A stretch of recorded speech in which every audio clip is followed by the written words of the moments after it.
what is the most exciting or some of the most exciting things that you see in the future impact of Neuralink, both on the science, the engineering, and societal broad impact? So Neuralink, I think, at first will solve a lot of brain-related diseases. So it could be anything from like autism, schizophrenia, memory loss. Like everyone experiences memory loss at a certain point in age. Parents can't remember their kids' names and that kind of thing. So there's, I think, a tremendous amount of good that Neuralink can do in solving critical damage to the brain or the spinal cord. There's a lot that can be done to improve quality of life of individuals, and those will be steps along the way. And then ultimately, it's intended to address the existential risk associated with digital superintelligence. Like we will not be able to be smarter than a digital supercomputer. So therefore, if you cannot beat them, join them. And at least we want to have that option. So you have hope that Neuralink will be able to be a kind of connection to allow us to merge, to ride the wave of the improving AI systems. I think the chance is above 0%. So it's non-zero. Yes. There's a chance. And that's... so have you seen Dumb and Dumber? Yes. So I'm saying there's a chance. You're saying 1 in a billion or 1 in a million, whatever it was, in Dumb and Dumber.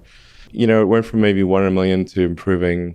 Maybe it'll be 1 in 1,000, and then 1 in 100, then 1 in 10. It depends on the rate of improvement of Neuralink and how fast we're able to make progress, you know. Well, I've talked to a few folks here that are quite brilliant engineers, so I'm excited.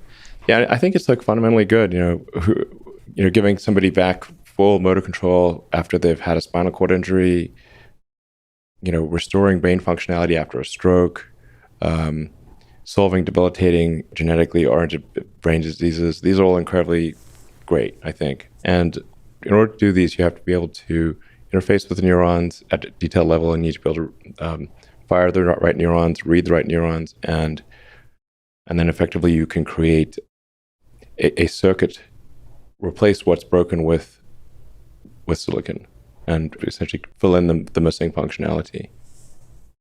And then over time, we develop a tertiary layer. So if like the limbic system is the primary layer, then the cortex is like the second layer.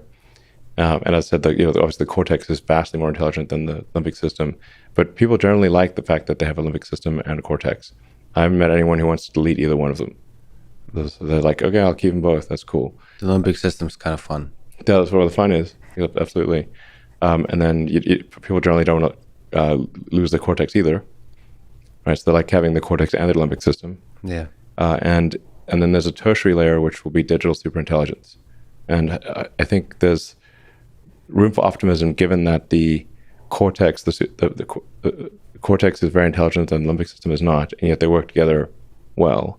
Perhaps there can be a tertiary layer where digital superintelligence lies, and that will be vastly more intelligent than the cortex, but still coexist peacefully and in a benign manner with the cortex and limbic system. That's a super exciting future, both in the low-level engineering that I saw is being done here and the actual possibility in the next few decades. It's important that Neuralink solve this problem sooner rather than later, because the point at which we have digital superintelligence, that's when we pass to singularity, and things become just very uncertain. It doesn't mean that they're necessarily bad or good, but the point at which we pass to singularity, things become extremely unstable. So we want to have a human brain interface before the singularity, or at least not long after it, to minimize existential risk for humanity and consciousness as we know.